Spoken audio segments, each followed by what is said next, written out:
Very pleased now to be joined here at Blogging the Boys by the one and only, the dashing, the debonair, my very good friend, my personal idol in a lot of senses, my favorite Oregonian, I think is the proper vernacular in this sense, from Acme Packing Company, SB Nation's home for Green Bay Packers coverage. It is Justis Mosqueda. Justis, thanks so much for stopping by.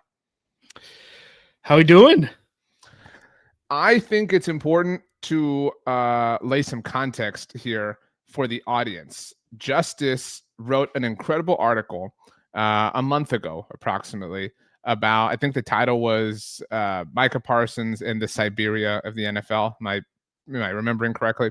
And the whole premise of the article was that Green Bay is viewed and has been referenced by many NFL dignitaries to be the Siberia of the NFL, places where nobody wants to play, whatever. And that was the impetus behind why Jerry Jones wanted to, at the time, potentially trade Micah there specifically. Like, if I'm going to trade you away, I'm going to send you somewhere where I think you'll be unhappy. You wrote that, and we slacked about it, and you were going to join me for a conversation about this. And the next day, Micah was traded to the Packers, and we were like, well, we'll just talk in a month when week 4 comes around. Am I remembering any of that incorrectly, or is there anything you would like to add? The only correction I will make there is I think it was later that day. You might be right. I think you are yeah. right. Like, it was very close, and that time is a blur for me for obvious reasons. But it was very close in time. It might have been that exact day, to your point. Yeah, because that it went up very early that morning. And then I knew basically like if this happens, because Green Bay, I had gotten more information since that went out. Like Green Bay had called their front office back. Like they had left the facility, they called their front office back the night before, and we're working towards a reality where it's like, okay, like, but what if the offer is like legit and like we have to say yes or no, right? Like, what does that look like moving? Like, what does our future look like when we're down 2 first-round picks and like all the cap ramifications and all that stuff too? So I knew that they were the team. So if it was yes, no, if hey, Micah Parsons, they're listening to offers officially for the first time, right? Officially. I knew that it was going to be them, and then Bill Huber, I think, like within like 2 hours. Corroborated your report. Yeah, that was it. You're right. Yeah. Listen, I remember it. It did start to. I shared your article on social and even in our feed at Blogging the Boys, and then that came out, and it was starting to feel like there was smoke. And then you're right. Like later that day, there was fire everywhere. Yeah. Once Huber had that, the Cowboys were officially listening. It's so goofy how some of this stuff gets framed. Officially listening to offers. I was like, okay, it's a matter of time. Like this can break literally any second. So we don't need to relitigate Micah being traded, but it's been Thursday will mark. We're chatting on Wednesday, and Thursday will mark a month. I mean, it will mark 4 weeks, however you want to look at that. What has life been like since, from your perspective? Oh, first 2 weeks, amazing. Everyone's riding high. We can't believe it. Rasheed Walker is like, we might never lose a game ever again. We have the moment when Micah Parsons hunts down Jared Goff Jared in the Goff opener. Yeah. around the corner. Like, I've never been happier in my life. And then, we lose to the Browns, and now everyone's like, should we just fire everyone? Is everyone bad? Actually, should we can everyone? Offensive line looked horrendous. Like none of the issues have been Micah Parsons, obviously. Offensive line just like the shakiest I've ever seen it. The Packers have already played 9 different offensive line combinations. That seems like impossible at this point. It's week 2. It's September 24th when we're recording this. Zach Tom, it looks like he's going to be out again. I have no idea who's going to replace him. In week 1, he dropped out. There was Darian Kennard, fresh off of a trade with the Philadelphia Eagles. In week 2, the starting right tackle was Anthony Belton, the rookie second-round pick. And then in week 3, once Tom dropped out after playing one play, it was Jordan Morgan until Aaron Banks got hurt and Morgan had to play left guard and Belton had to come off the bench. And then Rasheed Walker had a helmet issue. So Belton had to go play left tackle and then Kennard had to come in for him. So truthfully, like, I have no idea who plays right tackle. We've seen 3 different guys behind Zach Tom at this point. Look at the Browns game. Hasn't been good. I don't think you guys have a Myles Garrett rolling around there or, really like the what's his name? Mason. Was it Mason Graham? Yeah. The defensive tackle was like the 4th guy on that Browns defensive line going into the game. And he was like a top 5 pick. And, obviously he has like a 40% pressure rate, Right. all this stuff. The guy who's really struggled has been Elton Jenkins at center, which great. We get potential for the Kenny Clark revenge game. Love to see that. But yeah, the offensive line shaky. Everything else for the most part doing pretty good. It is a fickle life in the NFL where when you lose, everything sucks. And when the Zach Tom news came out earlier on Wednesday, I quote tweeted the Schefter tweet and said, "This feels significant." And like every interaction I got was like, "Oh no, Jordan Love is going to have 6 seconds instead of 7," or like this isn't significant for us. Like this would be significant for anybody else. Like, it has been the Cowboys had that Giants win that was really dramatic and fun and flavorful, and that kind of calmed the waters for a little bit, but they were reignited obviously with the way they lost at Chicago. And I said it felt like the Cowboys lost twice on Sunday, because I know I personally held out, I wouldn't even call it hope, but just like pure cope that maybe Russ would have looked competent against the Chiefs, right? Like, and that would have made the previous week at least feel better. But like, so at the time where you were just getting over what had happened in Chicago, Russ looks like the most incompetent he's ever looked. And it just makes you feel even worse. So, and then of course, like this takes us into Micah. And like, this is a big sports week. This week, I've been saying this for a long time now. This, not that this was my opinion, but this weekend, and I'm sure you're aware, the weekend of November 10th, I think is the other, where there are these just like massive college and NFL matchups throughout the whole weekend. I don't believe you love golf, but this is the Ryder Cup. We get Bama, Georgia. We get your Oregon Ducks in Happy Valley taking on Penn State, biggest college football game of the year so far. Friday night, my Sun Devils get to take on TCU in Tempe. I mean, so like it's the final weekend of Major League Baseball. So lots of playoff spots and things like that kind of, happening all over the place. And then the nightcap after we get Chiefs, Ravens, and somebody falls to 1-3. Eagles, Bucks, sneaky good game as well. Like this was already going to be big. Is kind of my point, like Cowboys Packers, and then you get the Micah factor. Like, I really believe this has the chance to, like, everyone's sports bellies will be full on from the whole weekend, and then they will sit down to watch this. And in circumstances like this, it generally feels like the most of course possible thing happens to the Cowboys. And so to me, that would not be that they capitalize on this moribund Packers offensive line. It would be, and I feel badly for Kenny Clark, but it wouldn't be that he gets his revenge. It would be that Micah has 5 sacks. It would be that Josh Jacobs gets going. It would be that this is the antidote for anything and everything the Packers have going on. And a lot of that is because you and I haven't talked about this directly, but I have said, and many people have, this team, this Cowboys team, this franchise is still recovering from the playoff loss. That broke this franchise in a way that made them unrecognizable last year with how apathetic the front office was, a disposition that they still kind of hold at this moment. And obviously the Micah trade partly exemplifies. But I mean, this weird, I don't like using this word, but it is true, incestuous relationship that the Cowboys have with the Packers. I mean, like, almost all of their heartbreaking moments in their entire drought can be traced directly to the Packers in some way, shape, or form. And so like this feels very, of course, their first trip back would have Micah and would be the crowning achievement for them, while you get to be made the ultimate meme, even though you're pretty used to that by now. I don't know if that's just me whining and complaining, or if that makes sense from your perspective too.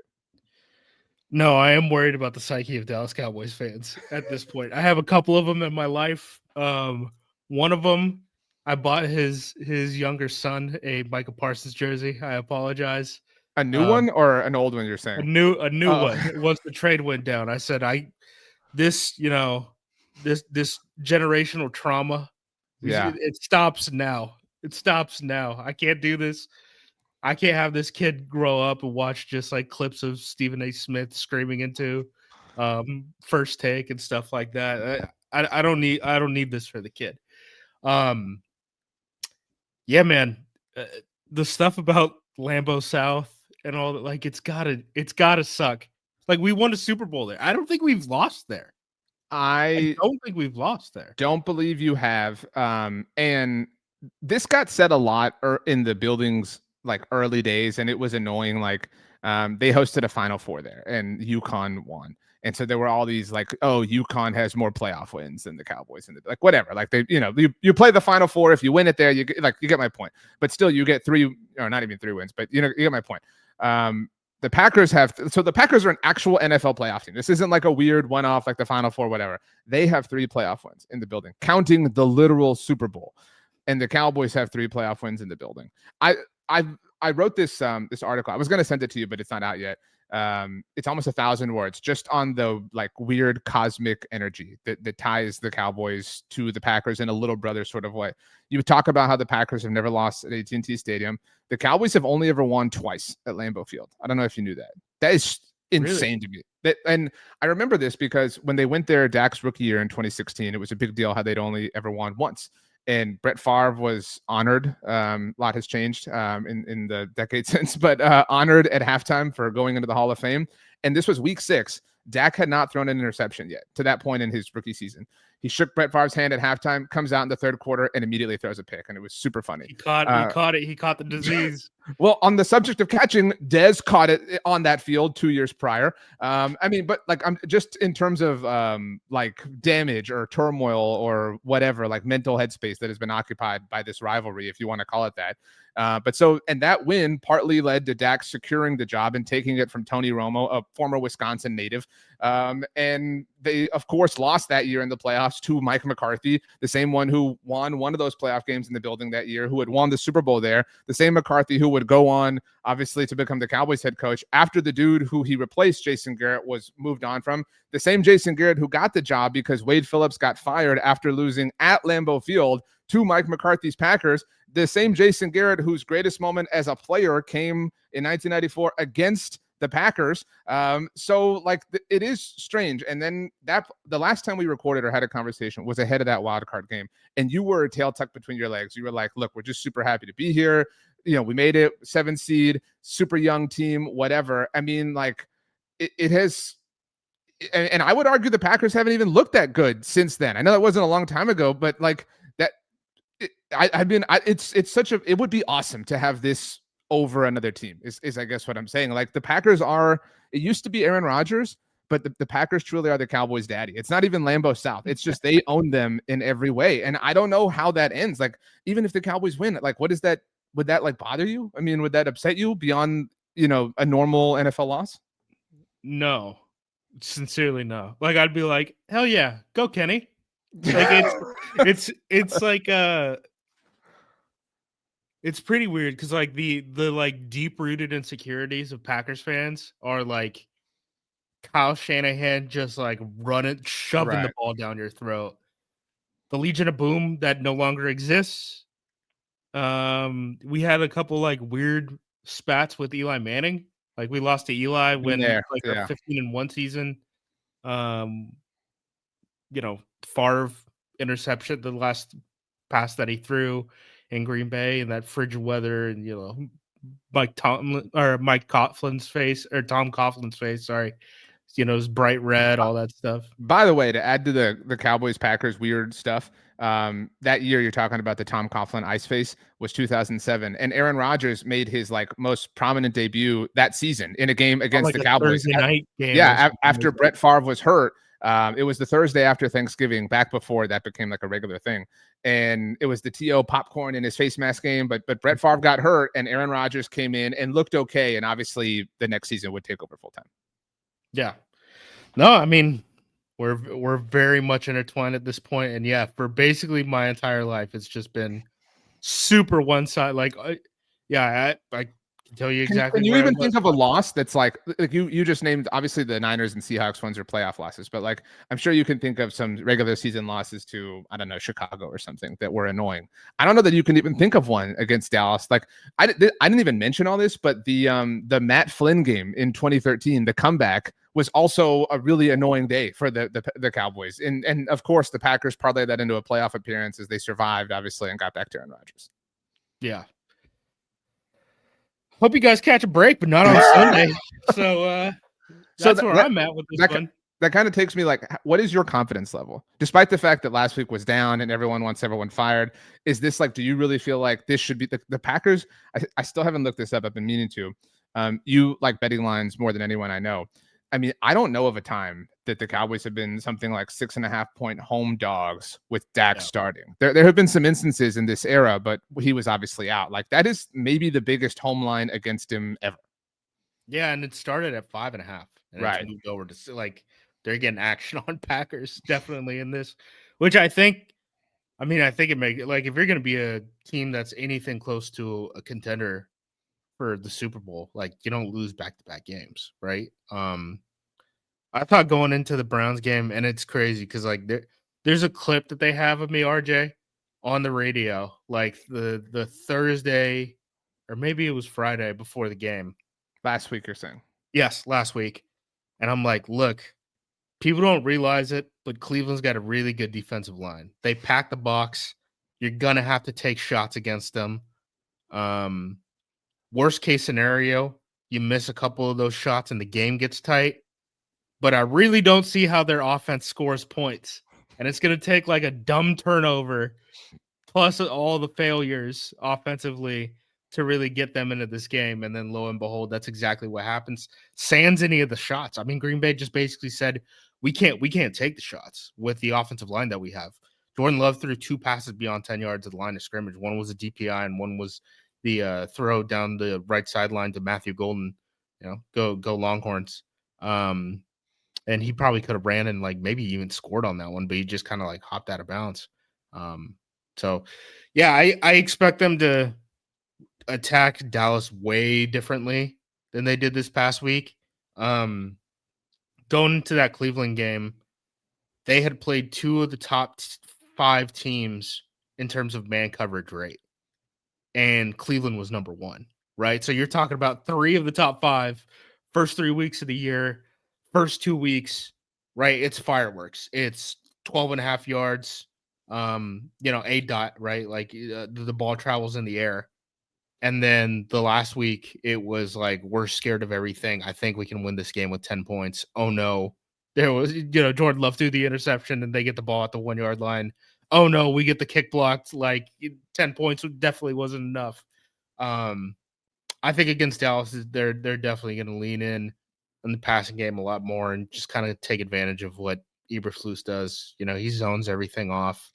LaFleur even talked about it today in the pre-practice presser, and he was like, they're still young in that transition, but like once they get going, they're probably going to be half decent. They're not there now. I know I looked at NFL Pro, which like they use the next gen stats numbers. That's all the AWS powered stuff that like the league runs with the shoulder pad chips and all that.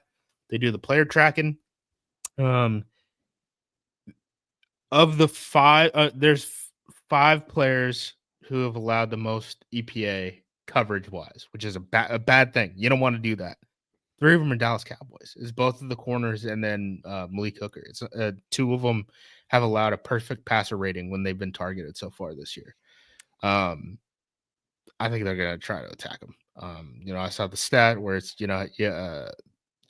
Nealand, Azaraku, and then I can't remember who the other one was. Like they had 0 pressures against the Dallas Cowboys against the Chicago Bears last week.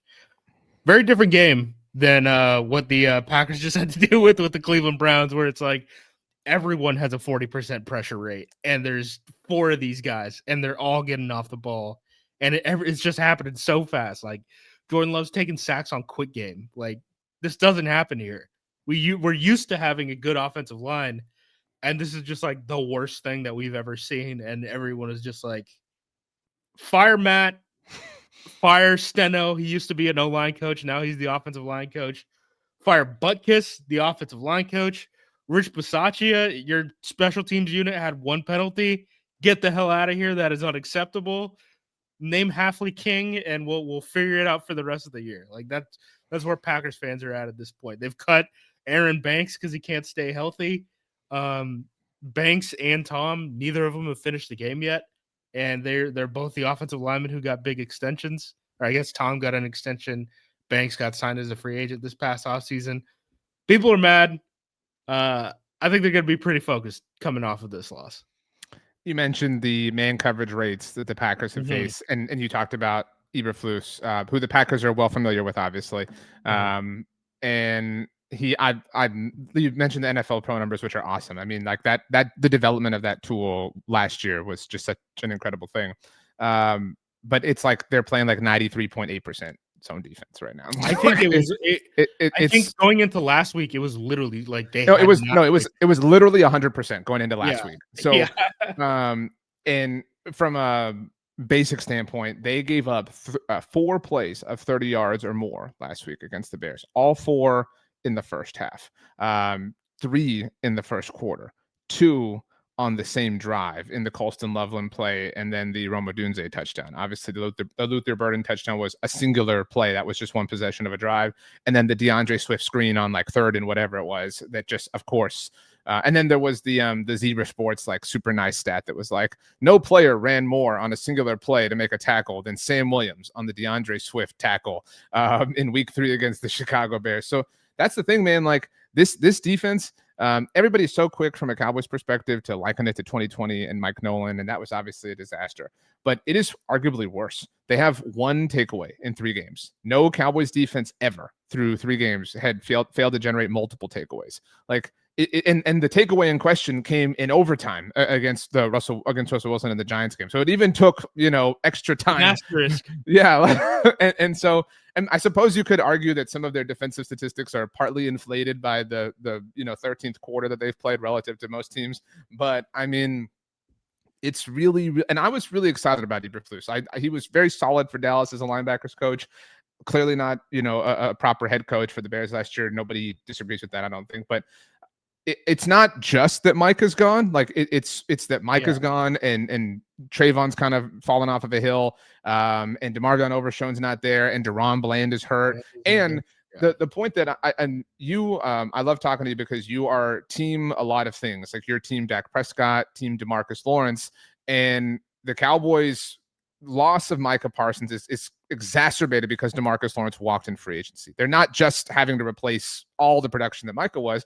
They're having to replace their entire pass rush perspective, and even DeMarcus Lawrence, one of the best run defending edge rushers in the NFL. So, I mean, that's why they're getting worked. Like this is a very, very, very, so on that level, I'm inclined to give Matt like a slight benefit of the doubt. I mean, this is a very, it's an episode of Chopped, but I mean, he's still a chef, you know what I mean? And it's not food right now. And that was Caleb Williams, dude. I mean, and Russell Wilson the week before. I've been thinking this week, I was telling a friend, isn't it amazing that no single person is like, man, the Giants were really quick to pull Russ. Like he had 450 yards against the Cowboys. Like normally in a situation like that, somebody would be like, man, this is too early. Like think about what Russ just did. But the universe is collectively of the mindset, nah, the Cowboys are that trash that we are so willing to discredit what Russell did against them because anybody could do it. It's have you seen like it's not on off stats, but it's like versus Cowboys versus not Cowboys stats for the quarterbacks. I mean, the quarterbacks are basically like twice as efficient when they're playing the Dallas Cowboys so far this year. Like to your point, like Russell Wilson isn't doing what he did when he's not playing against Dallas. It's not good. I do think it's going to get better, man. I don't want to blow smoke up your butt or anything like that, but I do think like the defense is going to settle in at some point. Like you're going to get Bland back, all that stuff. And Dak is Dak, and that will, be a rising tide for a lot of things. I agree with you to that. I am like, I can never tell where the pendulum is swinging on the Dak thing, man. It's so funny because. Well, you mean with him or with people? With people. Okay. With people, the perception of Dak. Because I really do like, if you ask me, the 2 most comparable quarterbacks in the NFL were like, if you could like make them faceless, all that stuff. Like, who plays the most similar? Dak Prescott and Joe Burrow are right next to each other in terms of play style, all that stuff, like what their ability is. And it just seems like it's just Joe Burrow, for some reason, we've just planted him at the top of the mountain. And then Dak, it's like a week by week basis. We're just swinging like crazy. I'm happy that there's more Dak appreciators now. I think having that big game in week one on national TV, even though hospital balls were thrown to the tight ends and they didn't come down with them, CD dropping a couple of those passes. I think that helped his case. I mean, what do you think the offense looks like without CD? And I know your guys' offensive line is banged up too. Booker just, he's not going to end up playing probably because of the high ankle sprain and all that stuff.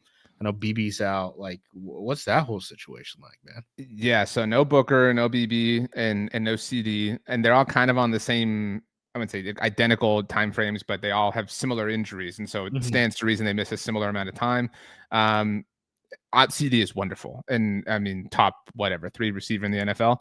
I'm not supremely worried about that loss, partly because they traded for George Pickens, which is also a matter of like maybe you should have helped him in this capacity a long time ago, so that these types of situations, whatever. I genuinely feel okay about the offense. I mean, because Dak is playing, I wouldn't even say out of his mind, because to your point, it is pretty normal for him at this stage of his career. And to answer your question, it's because Joe Burrow's been to a Super Bowl. That's the reason. Like that's why. It's dumb and simplistic, but like that is the reason why people treat him the way that they do. And Dak plays for the Cowboys, which amplifies the fact that he's never been to an NFC Championship game or something like that. I mean, think about like Dak gets like zero credit for beating the Bucs in the playoffs in like one of the greatest playoff performances ever. Yeah. But it's like, oh, well, they were below 500. But the same Bucs literally won a Super Bowl while beating a team below 500 in the wild card round. But whatever. I'm not here to fight that fight. I think if I have to hang my hat on anything, and this kind of takes me to my final questions for you, like if the Cowboys were to win this game, it would be because they ran the ball really well. They've been able to do that through 3 games. I know that Javonte Williams had the fumble, but I mean, he has been remarkable for them. And I bagged on that like you wouldn't believe. I mean, I was relentless on the Javonte Williams thing. And I don't think that results justify the process, because the process remains kind of stupid of how they've approached the run game at large for a decade now. But he is playing really, really, really well. So like you can squint your eyes, I think, and see like, oh man, Javonte Williams is just steady throughout the game, and Dak makes the 8 throws he has to make at different points in time, and the Cowboys squeak one out. But that's why like it really will come down to how perfect do they have to be, because of how much the defense is able to not bend or not break in different instances. And if they're given that room for error, then it's technically possible. That's why like everyone jumped down Jerry's throat when he was like, I think this is a playoff team. I'm not justifying what the man said, but they have a top level quarterback. They have a strong run game. To your point, they have help coming back now on offense and defense as the season wears on. I mean, like it is dumb to throw any team out. Even like the Texans right now, it would be silly to be like, nobody can make the playoffs or whatever. But so my last 2 questions are the way the Packers win this game is pretty obvious. Like it's just exists. But what is the practical way that they lose? The realistic way, like the sequence of events that would have to happen for Sunday night, you to be like, damn it, they did it. They took the cheese, the kryptonite hit. I think it has to look something sort of like the Browns game, right? Where it's, hey man, they can't get anything going up front. They have a bad turnover, and you squeak it out in a close one. And I think teams have tried to do this to Green Bay, because like obviously the Packers trade Kenny Clark. Everyone's instantly like, well, who's the Kenny Clark replacement on this team, right? And I think teams want to run it on Green Bay. The problem is things got so out of hand so quickly week 1, week 2. Those teams really couldn't commit to the run game and continue to run the ball. Cleveland wasn't having any success until the second to last drive in the 4th quarter, right, where they popped 2 of them. And it seemed like it came out of nowhere, but then it was like, whoa, we can't stop it. Like, we can't stop anything. The really interesting thing about the Packers, they basically have a 3-man rotation at defensive tackle, and they're used to having like 5 guys, and they only have 3 right now. and they're getting a little help because on third downs, they're able to do things like move Micah Parsons around or use Lucas Van Ness on the inside and stuff like that. And you're saving a rep for a defensive tackle here and there. But I really do think, like, if a team really wants to run the ball against this Packers team and just like mash it against those defensive tackles, I don't know if it's going to pay huge dividends first, second quarter, but like that fourth quarter, I think you could see more stuff like the Browns game where it's just like, whoa, we just went 50 yards in 2 plays. Like this, we doubled our rushing production instantly. I think that there's possibility for that for sure. Packers ground game wise has not been successful. Josh Jacobs is a superhero right now. It's something like, I think he has like 180 yards and like 175 of them are after contact. Like he's hitting a brick wall at the line of scrimmage every single time this year. It's just hasn't been working. I think part of that has to do with the fact they're playing all this man coverage. They're playing single high defenses, teams that want to, crowd the box and just jam up bodies, all that stuff. When you're playing single high, you're gapped out. And what the Packers actually ended up doing against the Browns to kind of get things going, because they were trying to run stretch, that didn't work. They're penetrating and they're so fast off of the ball. RJ, I haven't seen anything like it. The boys are scared. The boys were scared like from the jump before injuries really even started to pile up. And then they were like, look, we got to run the ball because we can't pass protect for this. But we're down a gap because they're in single high. And they went to the Jordan Love read option game that I haven't seen in well over a year because he got banged up, week 1 in Brazil last year. Yeah. So I had forgotten that we even used those packages. I thought those were just like Malik Willis only sets. But we went into that. So, I mean, hopefully he doesn't get banged up running the read option and stuff. But like, it might come down to that, man, because we can't run the ball this year.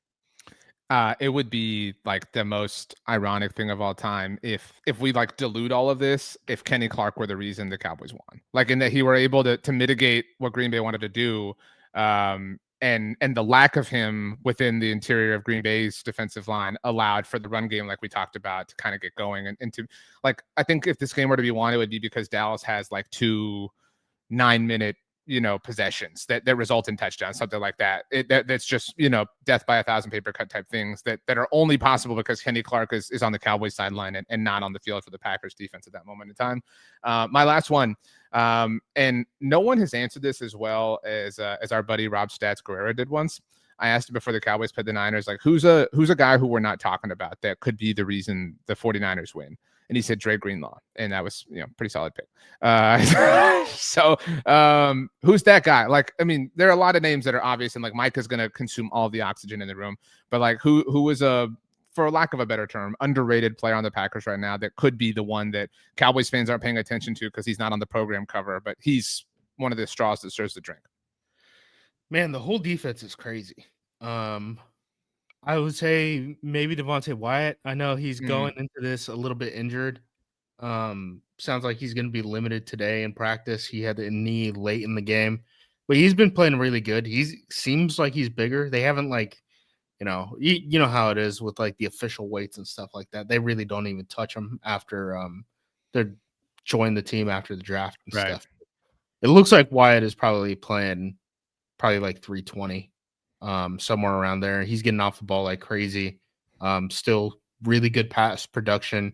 That's sort of his thing. Like the way the Packers defensive tackles work, it's like rundowns. It's Kobe Wooden at nose tackle, who came out as a like 273-pound defensive tackle who was playing defensive end, defensive tackle, but he's bumped his weight up. Like he's well over 300 now, which is just crazy. Like he's still on a rookie contract and stuff. He's their rundown guy at nose.